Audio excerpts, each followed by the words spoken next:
నా చేతిలో నీ పేరే గోరింటాకే రాసింది, నీ వేలిని పట్టుకొని క్షణమే వచ్చేసింది.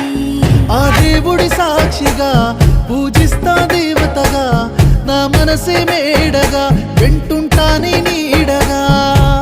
మన పెళ్లి సందడిలోనే చిందులు వేస్తున్నా, నీ జతనే కావాలే ఇంకో వెయ్యేళ్ళైనా.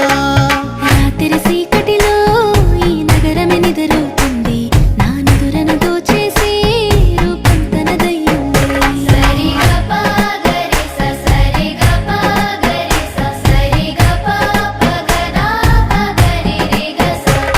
నువ్వు పక్కన లేకుంటే క్షణమే ఒక యుగమవుతుంది, ప్రతి నిమిషం నీతోనే ఉండాలనిపిస్తుంది. నువ్వు దూరం గెళుతుంటే ఎద భారంగుంటుంది, నీ నవ్వుకి కారణం